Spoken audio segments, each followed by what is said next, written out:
अस्सलामुअलैकुम नाज़रीन, मैं हूं सैयद ज़ुल्फ़िकार गिलानी और आप देख रहे हैं गिलानी व्लॉग्स। पुराना अटक या अटक खुर्द या फिर जो है वो अटक किला, इसके आसपास बहुत सी पुरानी तामीरात मौजूद हैं, जिनमें से ज़्यादातर तो खंडर बन चुकी हैं और जो बाकी बची हैं उनमें से कई चीज़ों की तारीख़ का पता नहीं है और कई चीज़ें अब मिटने के करीब हैं। वैसे महकमा आसार क़दीमा इनकी हिफाजत का ज़िम्मेदार है, लेकिन महकमा आसार क़दीमा ने भी हिफाजत नहीं की और हम आम लोगों ने भी इस पर तवज्जो नहीं दी। लेकिन यहाँ जो विरसा बिखरा हुआ है वो देखने से ताल्लुक़ रखता है और लगता है कि जब ये अपने अरूज पर होगा, बना होगा और जब ये इलाका आबाद होगा तब इनकी शान व शौकत देखने से ताल्लुक़ रखती होगी। असल अटक यही था। 1581 में जब मुग़लों के तीसरे शहंशाह जलालुद्दीन मोहम्मद अकबर ने यहाँ किले की बुनियाद रखी तो मुमकिन तौर पर अटक खुर्द का जो छोटी सी बस्ती है या छोटा सा कस्बा है, या जिस तरह मैंने कहा कि असल अटक उस वक्त मौजूद था। ये अलग बात है कि अकबर ने मलाही टोला के नाम से एक नई बस्ती आबाद की और वहाँ से बनारस से मल्लाहों को लाकर यहाँ बसाया और उन्हें कश्तियाँ दी, ज़मीन दी और फिर वो दरिया सिंध में न सिर्फ अपना रोज़गार किया करते थे बल्कि मुगलिया फ़ौजों को दरिया की पार करने में मदद भी दिया करते थे।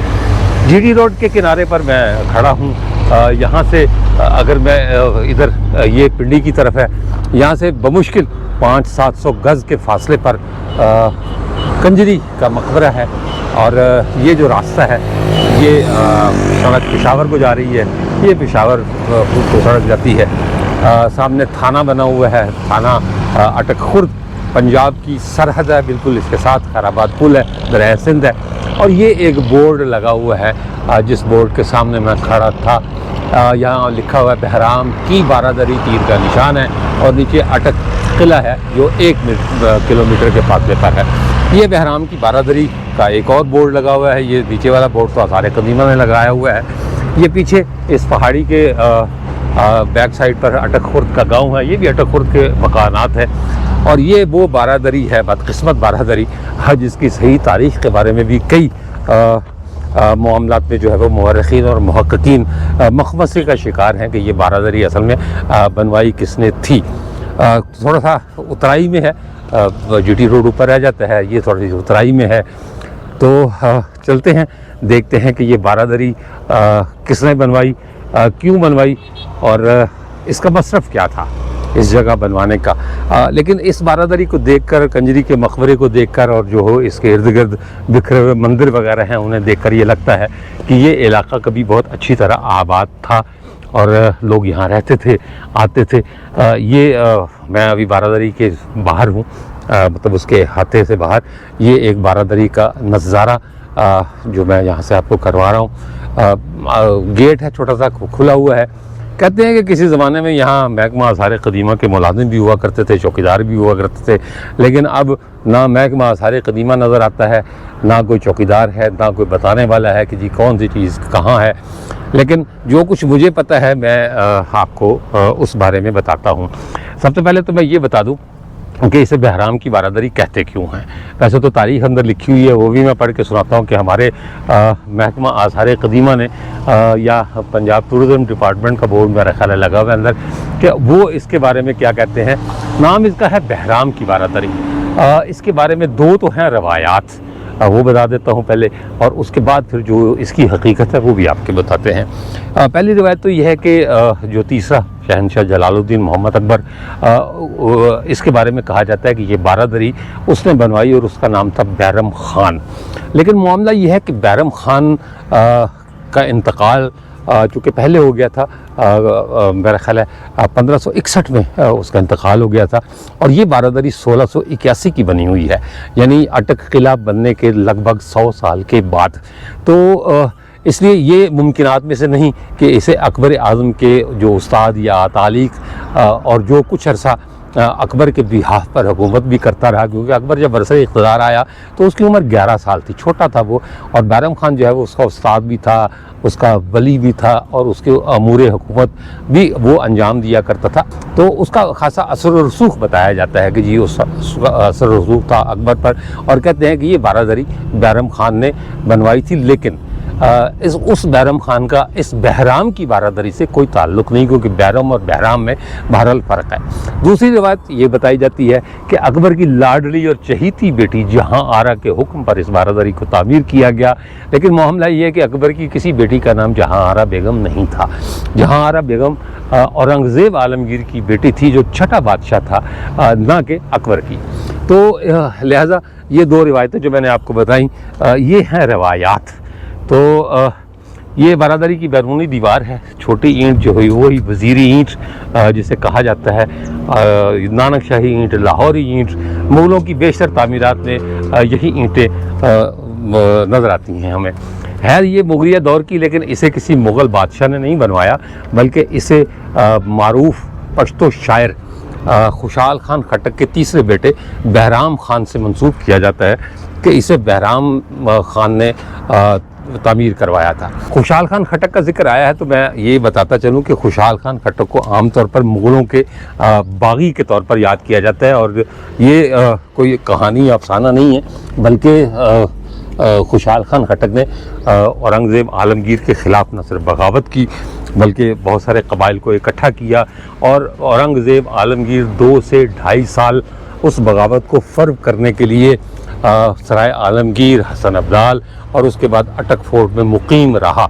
और उस बगावत का जो नतीजा निकला वो ये था कि मुग़लों की अमलदारी सिर्फ जीटी रोड तक महदूद होकर रह गई। मतलब पठानों को साथ मिला लिया गया, क्योंकि मुग़लों की आदत ये थी कि जिस चीज़ को वो फतह नहीं कर सकते थे उसे फिर जो है वो साजिशों के ज़रिए या लोगों को ख़रीद कर वो चीज़ हासिल कर लिया करते थे। लिहाजा बगावत तो ख़त्म नहीं हुई, लेकिन उन्होंने कुछ पठान सरदारों को अपने साथ मिला लिया, और वो पठान सरदार जो है उस बगावत की जो तहरीक थी उससे मुनकिर हो गए। खुशहाल खान बूढ़े हो गए, उनका इंतकाल हो गया, लेकिन बाप बागी था तो बेटा मुग़लों का वफ़ादार था, यानी बहराम खान। तो बहराम खान ने औरंगज़ेब आलमगीर के हुक्म पर ये बारादरी तामीर करवाई थी। मुमकिन है कि इस बारादरी की तामीर को बहराम खान के हवाले से मंसूब करवाना औरंगज़ेब आलमगीर का ही कोई चाल हो, या वो ये उसकी ये ख्वाहिश हो कि लोगों को ये पता चले कि अगर बाप जो है वो हमारा मुखालिफ है या बागी है तो ज़रूरी नहीं है कि उसकी औलाद भी हमारी बागी हो। तो पठानों को ये बावर कराना था कि सारे के सारे पठान हमारे ख़िलाफ़ नहीं हैं, बल्कि जो है वो कुछ पठान हमारे साथ भी हैं, जिनमें बहराम खान भी शामिल था। इसी वजह से इसे बहराम की बारादरी कहा जाता है।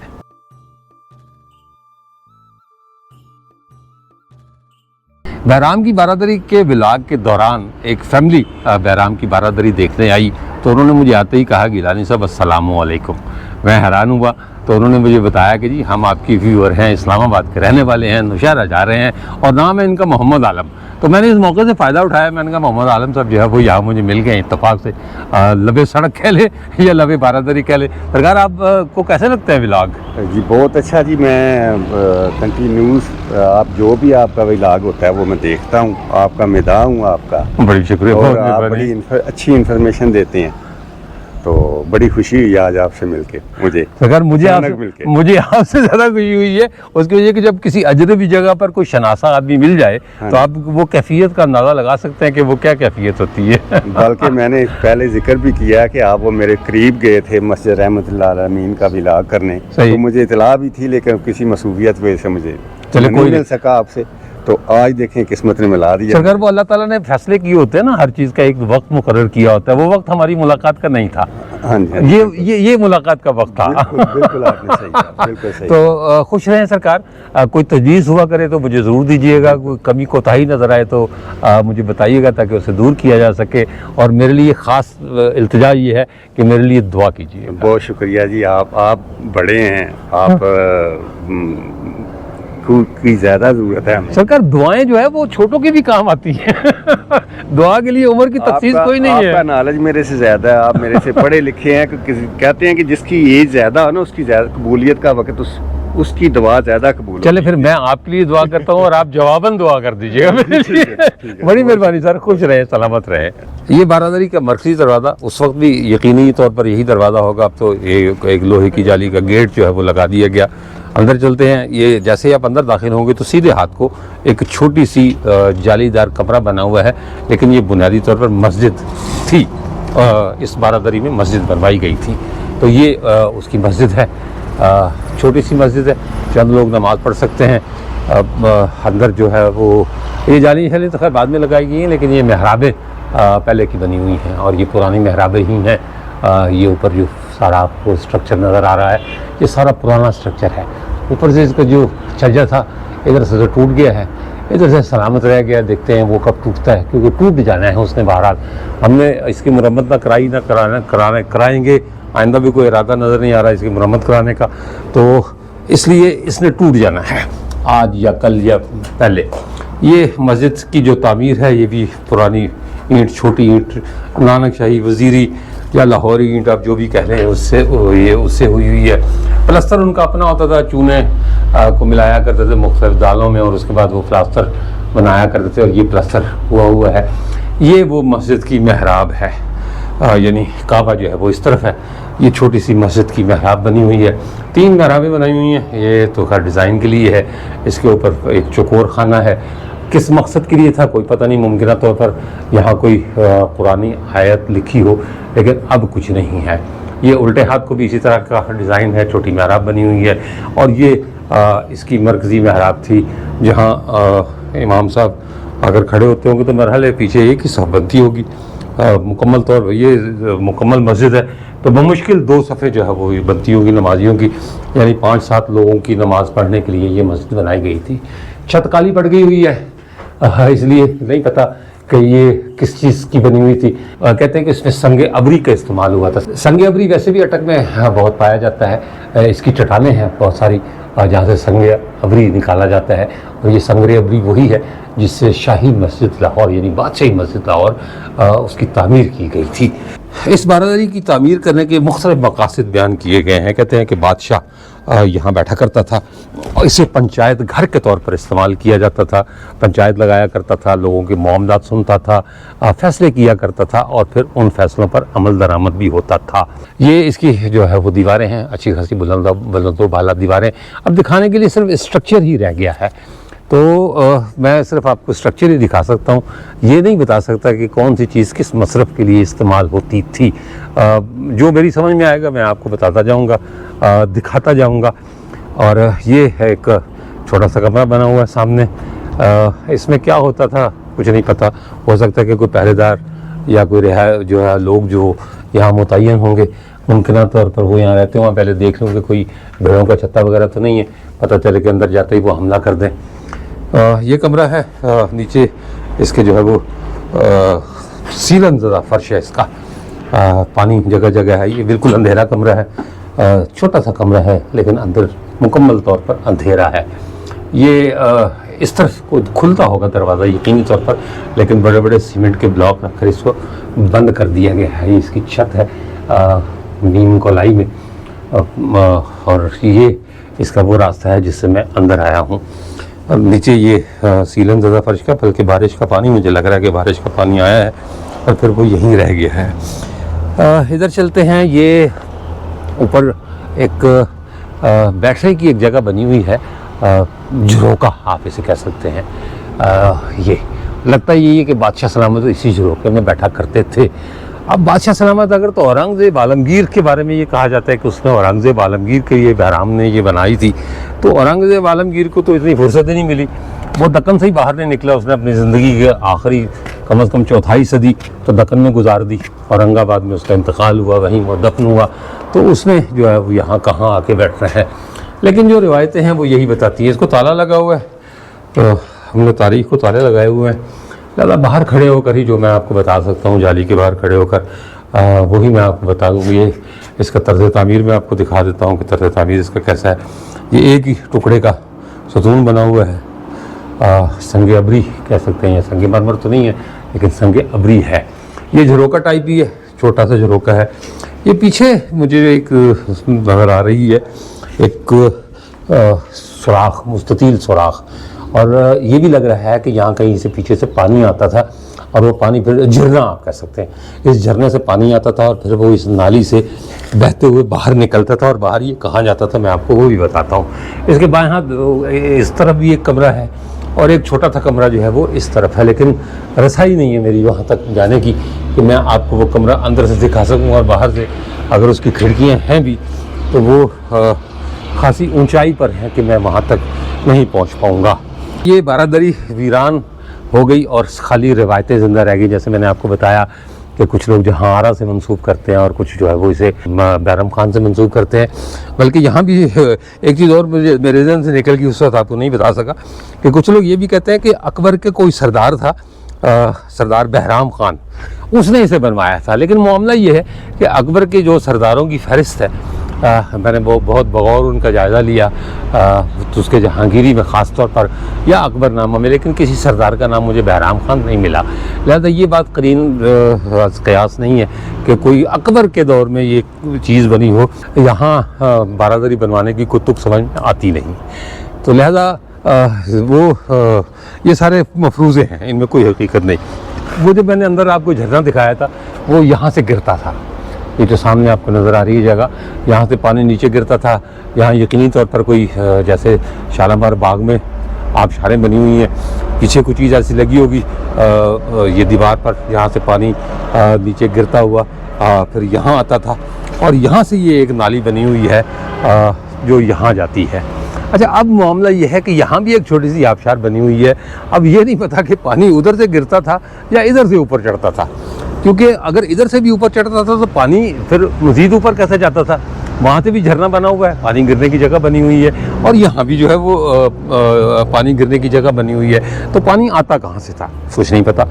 ये हौज़ है और अब तो ये इसमें सिर्फ कचरा ही कचरा है, लेकिन उस ज़माने में बड़ा साफ शफाफ पानी होता था और वो मतलब लोग उससे लुत्फ़अंदोज़ हुआ करते थे। इसी तरह इधर भी एक रास्ता बना हुआ है पानी के जाने का। अब ये पानी कहाँ जाता था या कहाँ से आता था नहीं पता। और ये भी जो है वो एक स्लोप बनी हुई है कि जहाँ से पानी गिरता था। इसके इस हौज़ के चारों तरफ जो है वो स्लोप्स बनी हुई हैं। एक स्लोप ये है और फिर पानी जो है वो आगे को रवाना हो जाता था। तो पानी का अखराज कहाँ से होता था और पानी दाखिल कहाँ से होता था, ये चीज़ यहाँ नहीं बताई जा सकती। सिर्फ मफरूज़े बताए जा सकते हैं कि जी यहाँ से पानी आता था, यहाँ जाता था। ये उसका जो है वो एक व्यू जो सामने से मैं उतर कर आया हूँ नीचे वो है, और ये नीचे हौज़ है। इस गड्ढे के बारे में ये कहा जाता है कि ये गड्ढा फांसी घाट के तौर पर इस्तेमाल होता था। कितना गहरा था कुछ नहीं पता। अब तो इसमें मिट्टी भर गई हुई है और मैं नीचे उतर भी सकता हूँ। इसके चारों तरफ रास्ते बने हुए हैं। अब ये सुरंगें थीं या क्या था, कुछ नहीं कहा जा सकता इस बारे में कि ये क्या चीज़ थी। लोगों ने जो मुख्तलिफ लोगों ने इसके बारे में लिखा है या बताया है मुख्तलिफ ब्लॉग्स में, वो कहते हैं जी कि ये फांसी घाट था, लेकिन फांसी घाट मुझे कहीं नज़र नहीं आता।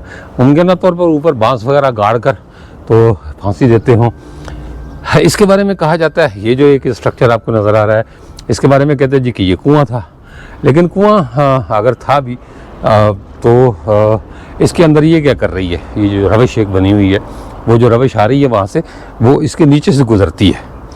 ये नीचे से गुजर कर यहाँ आ रही है और फिर यहाँ से फिर यहाँ पर ख़त्म हो जाती है आकर। ये जो पानी का एक सिलसिला वहाँ से चलता है सामने से, वो पहले उस हौज़ तक पहुँचता है और फिर यहाँ आता है, और इसके नीचे से रास्ता पानी का बना हुआ है। तो अगर ये कुआँ था तो फिर ये रास्ता क्यों बना हुआ है? इसका मतलब ये हुआ कि ये जो स्ट्रक्चर है, यानी ये जो शश पहलू बनता है, 1 2 3 4 5 6 8 हश्त पहलू बनता है, तो ये हश्त पहलू स्ट्रक्चर बाद में बनाया गया है। तो संगे अस्वद इसके चौखटों पर लगा हुआ है, संगे अबरी लगा हुआ है, संगे मरमर लगा हुआ है, ये सारे चीज़ें हैं। लेकिन ये जो नीचे की तामीरात हैं ये सारी की सारी छोटी ईंट की हैं, लेकिन इन तामीरात का मसरफ़ नहीं पता। बहराम की बारादरी और अंदर अजीब-व-गरीब स्ट्रक्चर्स बने हुए हैं और कोई बताने वाला नहीं। ये एक दीवार है, यानी इसके 2 हिस्से हैं। इसको 2 हिस्सों में तकसीम कर दिया गया है इस दीवार के ज़रिए, और इस हिस्से में एक चबूतरा बना हुआ है। ये चबूतरा क्या है इसके बारे में भी कोई इल्म नहीं कि इस चबूतरे का मसरफ़ क्या था, क्यों बनाया गया, कुछ नहीं कहा जा सकता। ये सारा कुछ ये भी दीवार में जो है वो महराबें बनी हुई हैं, ये भी वसीह खित्ता है, लेकिन नहीं बताया जा सकता कि इन सब चीज़ों का मतलब क्या था।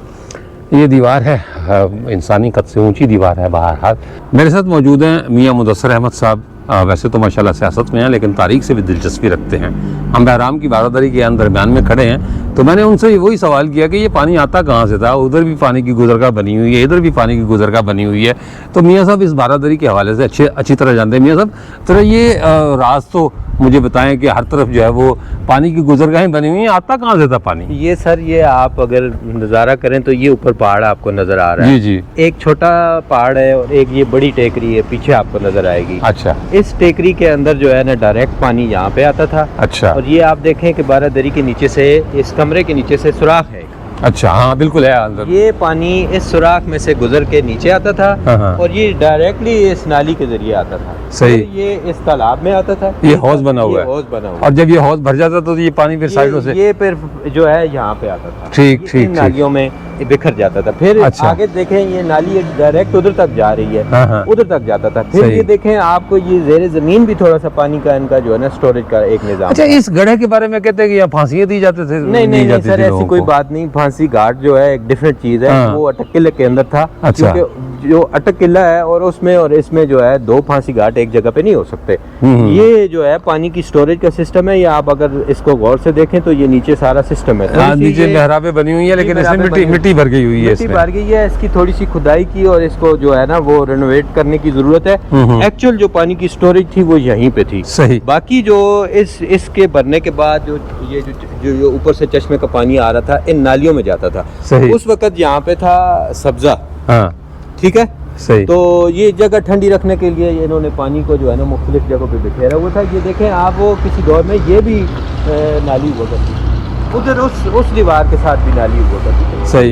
ये सारा जो है ना एक ज्योमेट्री शक्ल का और मैथमेटिक का ये एक जो है ना बहुत अच्छा शाहकार बनाया गया था। ये छोटी मस्जिद है और ये 7 चबूतरा है। ठीक है जी। ये चबूतरे पे क्या करते थे? चबूतरे पे सर ये होता था ना कि बादशाह की जहाँ मतलब आमद होती थी, वो तशरीफ रखते थे, तो वो जाहिर है कि उनके साथ जो लोग होते थे वो थोड़ा उनसे हट के थोड़े फासले पे। अच्छा, वो तो खुद तो झरोके पे बैठता होगा ना बादशाह। झरोका, ये झरोका इसीलिए बना गया कि बादशाह वहाँ काम करते थे। सही। बाकी लोग जो उनके फौज के साथी थे या जो जनरल थे या जो उनके गार्ड वगैरह थे, वो इस चबूतरे पे इन जगहों पे काम करते थे। सही। ये इसलिए बना। और ये नमाज के लिए, चूँकि औरंगजेब मजहबी किस्म का बंदा था, उसने पंजगाना नमाज अदा करता था, तो ये मस्जिद जो है उस वक्त इस वजह से। हाँ, ये छोटी सी मस्जिद औरंगजेब ने खुद नमाज अदा की थी। अच्छा जी। मतलब ये कंफर्म है कि औरंगजेब, ये कंफर्म है कि औरंगजेब आलमगीर ने यहाँ नमाज अदा की। जबरदस्त। तो इसका मतलब है कि ये मस्जिद भी तारीखी है। अच्छा, ये चबूतरा जो है बकौल आपके फन तामीर देखें। नहीं, ये तो जाहिर सी बात है, फन तामीर से पता चलता है कि ये मुगलों के दौर है। ये लोकल पत्थर है हमारा इधर। ये संगे अस्वद और संगे अबरी दोनों लगे हुए हैं। दोनों लगे हुए हैं। और अच्छा, ये वो चबूतरा है जी यहाँ जो उनके मुहाफिजीन जो है वो यहाँ पे क्या यहाँ रहते थे या? अच्छा, ये कुछ ऐसा लग रहा है कि ये किसी कोई कमरों की सूरत भी होगी यहाँ। ये सर मैं इस बारे में कुछ मुझे वजाहत मैं नहीं कर सकता, क्योंकि मैंने कोई ऐसी चीज़ नहीं देखी। लेकिन ये कंफर्म बात है कि ये गर्मियों में यहीं पे जो है ना उनकी फौज के या उनके साथ जो जाती मुहाफिज रास्ता होता था, वो यहाँ पे काम करते थे, क्योंकि इसका यहीं पे रास्ता था। ठीक है। Main direction. तो ये गार्ड का जो है ना एक तरह का ये चबूतरा बनाया गया था। ठीक है। जहाँ बादशाह होते थे उससे थोड़ा वो मैं इस हाँ जाहिर है, ये जो उनका एक प्रोटोकॉल था और प्रोटोकॉल की वजह से जो है वो करते थे। ठीक। चलें, ये सारा तर्ज तमीर, इसकी बनावट जो है ना, ये औरंगजेब दौर की जो इमारत हैं। हाँ जी, अकबर से मुख्तलिफ है। ये अकबर के दौर से मुख्तलिफ है। पीछे जो है मंदिर का मंदिर भी है। कलश नजर आ रहा है उसका। तो ये उसका आपको नजर आ रहा है। ये स्टिल अभी तक ये और वो सेम एक ही दौर का है। और ये आप जो लोग औरंगजेब के ऊपर वो कहते हैं ना कि वो बड़ा मुखालिफ था, हाँ, इंतहा पसंद मुसलमान था, बुनियाद परस्त मुसलमान था। वो ऐसी कोई बात नहीं। अगर ये मंदिर इधर यहाँ पे मौजूद है तो फिर इससे ये बात साबित होती है कि उसमें ऐसी कोई बात नहीं थी। जाहिर है उसकी फौज में या उसके गार्ड में कोई हिंदू भी लोग होते होंगे। बिल्कुल थे जी। उसने जब चूंकि अपनी ये मस्जिद बनाई थी तो इधर मंदिर भी जरूर तामीर है। ठीक। चले, बहुत शुक्रिया सरकार। मियाँ साहब, आप माशाल्लाह बहुत सारी बातों के बारे में जानते हैं, आपको शुक्रिया। मैं देख के हैरान था कि ये स्ट्रक्चर जो है वो क्या है। और ये देखे ना, ये संगे सुर्ख संगे असवद जो है ये अभी नजर जो है वो हमें आ रहा है। कुछ इधर टूट गया है, कुछ लगा हुआ था, उधर टूट गया, ये 2 साइडों पे मौजूद है। चले, बहुत शुक्रिया सरकार, बहुत शुक्रिया। अच्छा, ये जो पुल सामने बना हुआ है मियाँ साहब, ये है तो पुराने दौर का लग रहा है मुझे, मुगलिया दौर का पुल लग रहा है। तो ये उसी दौर का बना हुआ है? ये उसी दौर का बना है जिस दौर में ये बारादरी था। हाँ, ये बारादरी, अच्छा, ये इसका अगली हिस्सा आ गया बारादरी का। तो सही। ये यहाँ से जो है ना, ये इन टेकरियों से, इन पहाड़ों से जो है ना, अब तो ये मकान वगैरह बन गए। हाँ। तो पानी गिरता था तो ये पानी डायरेक्टली इधर से, अच्छा, हाँ, इधर दिखाते हैं जी। आइए, कोई घर तो नहीं है मेरा ख्याल है, घर नहीं है ना। हाँ, यहाँ से पानी जो है ना अंदर जाता था। ये देखें, ये उसकी नीचे वाले कमरे की मेहराब भी है। हाँ जी, हाँ जी, पानी ये जी हमने पानी का मंबा तलाश कर लिया, जिसके लिए हम परेशान थे कि ये पानी कहाँ से आता था और कहाँ जाता था। ये भी एक मेरा ख्याल है कोई कुआं टाइप की चीज़ लग रही है मुझे, को पुरानी। ये भी बारादरी के साथ ही, स्ट्रक्चर के साथ ही उसकी अकबी दीवार है बारादरी की। और ये वो जगह जी जहाँ से पानी अंदर जाता था। तो मियाँ साहब ने मुझे बताया कि ये कुआं था उस दौर का, ये हाँ जी, आसार मिलते हैं। और ये अभी भी पानी जो है ना, ये पाइप डले हुए हैं, पाइप डले हुए हैं। अच्छा, कुआं, अच्छा, ये कुआं, ये भी कुआं है मेरा ख्याल है। ये भी कुआं है, ये भी कुआं है। जी जी जी। तो इसका मतलब ये कि ये कुआं जो है वो या तो इससे पाइप गए हुए, ये कुआं होगा सरकार? ये कुआं होगा, ये कुआं है। ये पुराने दौर का जी कुआं जिससे पानी की सप्लाई होती थी, और यकीनन ये वो उसका मंबा है।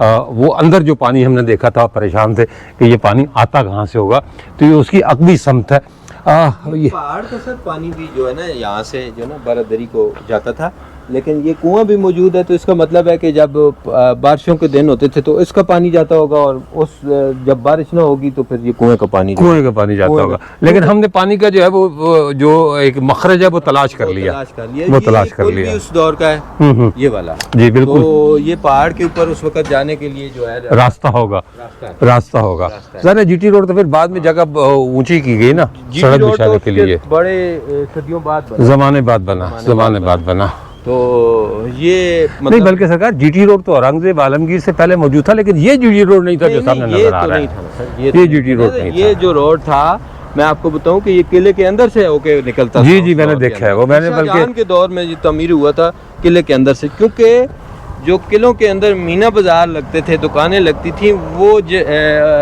शाहजहां के दौर में शुरू हुई। हाँ जी। तो वो जो के बाहर से जो लोग चीज़ें ले के आते थे, वो किले के अंदर से एंट्रेंस थी जीटी रोड की। जीटी रोड पहले किले के अंदर से गुजरता था किसी दौर में, फिर बाद में सिक्योरिटी पर्पस की वजह से यहाँ से निकाल दिया था उसको। ये तो अंग्रेज दौर में ये सारा कुछ हुआ, अंग्रेज दौर में सारा कुछ हुआ ना। तो लेकिन ये कि वो मैंने जब अटक फोर्ट का विलाग किया था, तो वो मैंने मीना बाजार की वो जगह भी दिखाई थी कि यहाँ जो है वो मीना बाजार लगा करता था। ये भी कोई उसी पुराने दौर की टनल सी मुझे लग रही है, ये पुल का नीचे निचला था।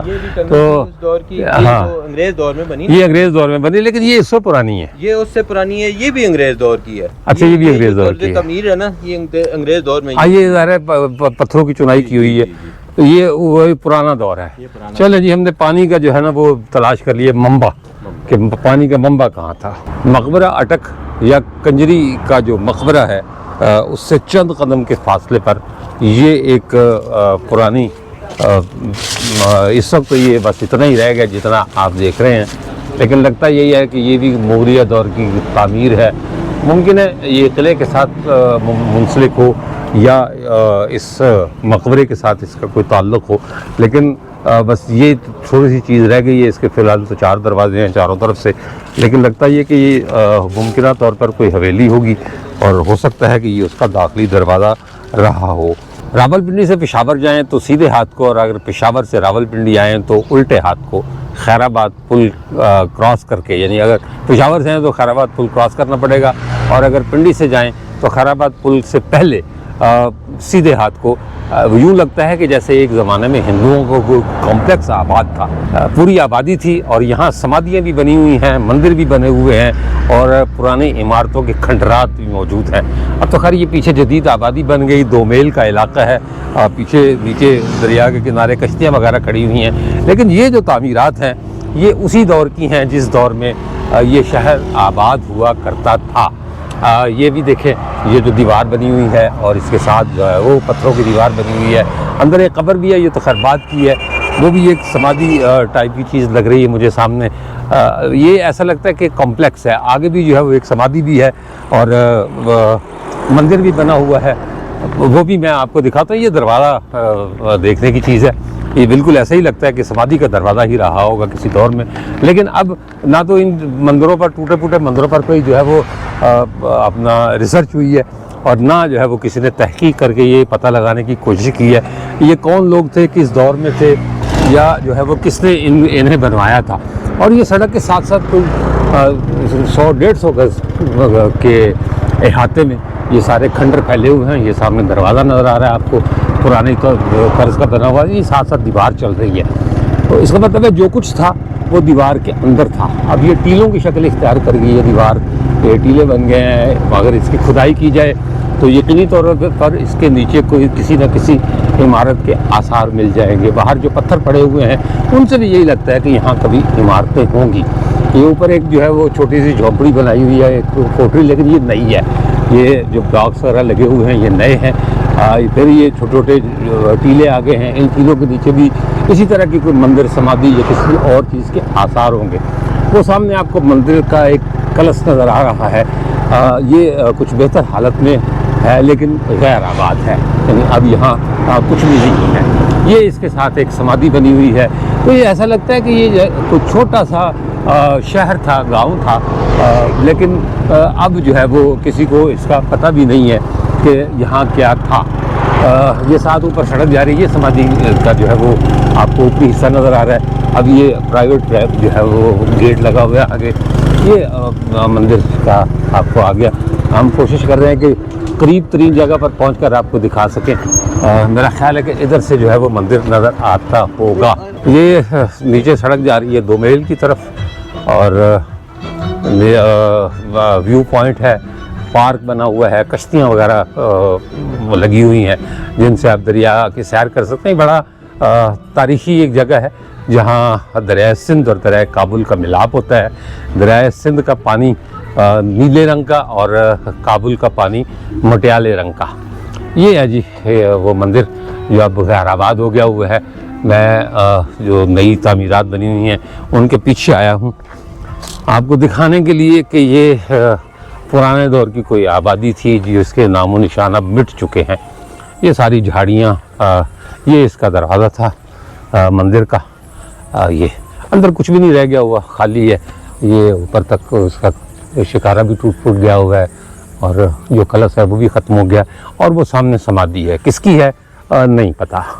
और ये जो नीचे पत्थर वगैरह बिखरे पड़े हैं इनसे लगता है कि यहाँ भी कभी इमारतें होंगी, लोग रहते होंगे, लेकिन अब ये सारा कुछ ख़त्म हो गया, उजड़ गया सारा कुछ।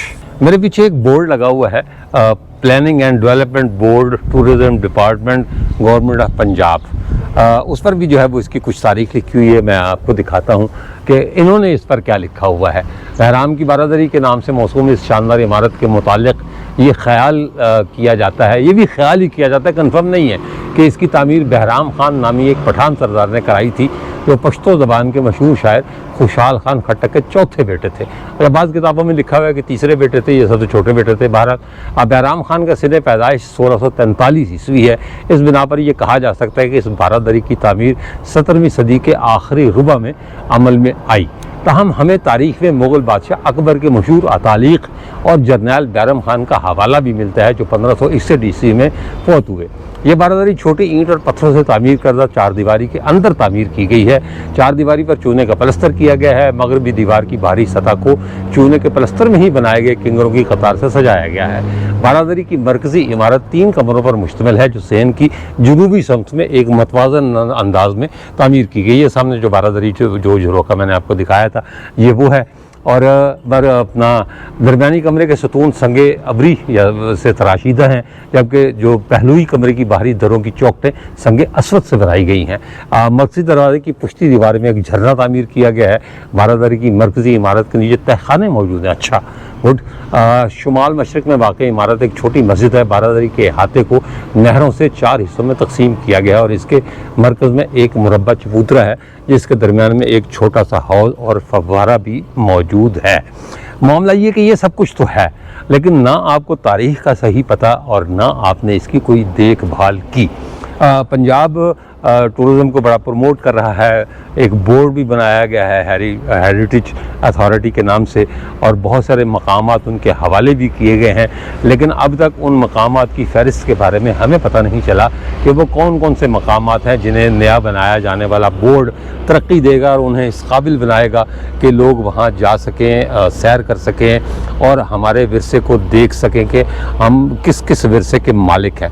अब तक की सूरत हाल जो है, जो मेरे सामने है या जहाँ जहाँ मैं गया हूँ, जितने मैंने ब्लॉग किए हैं, अब तक तो विरसा मुझे तबाह हालत में ही मिला है। बहराम की बारादरी में भी आकर मुझे अफसोस हुआ। ये बिल्कुल लबे सड़क वाक़ है, ये सामने जो है वो आपको जीटी रोड नज़र आ रहा है, ये ऊपर से गाड़ियाँ गुजरती हुई भी दिखाई दे रही होंगी। ये इतनी ईजी एक्सेस है कि मैं बता नहीं सकता। यानी आदमी अगर अपनी गाड़ी रोक कर भी नीचे उतरे, यानी चंद मिनट के लिए भी आना चाहे तो वो आ सकते हैं, लेकिन यहाँ आकर करे क्या? ना यहाँ पीने का पानी दस्तयाब है, ना बैठने की कोई जगह है। कोई एक दो बेंचेस जो है वो पंजाब आर्कियोलॉजी वालों ने लगाई हुई हैं, लेकिन अब वो भी इसका कोई सफाई करने वाला नहीं, तो कौन बैठेगा आकर? हर शख्स घर से जो है वो झाड़ू लेकर पहले आए, वो जगह साफ़ करे और फिर वो बैठे। तो विरसे इस अंदाज में नहीं संभाले जाते जैसे हम संभालते हैं। इसके साथ ही इजाज़त दीजिए, इंशाअल्लाह ताला अगले व्लॉग में दोबारा मुलाकात होगी। तब तक के लिए अल्लाह हाफ़िज़।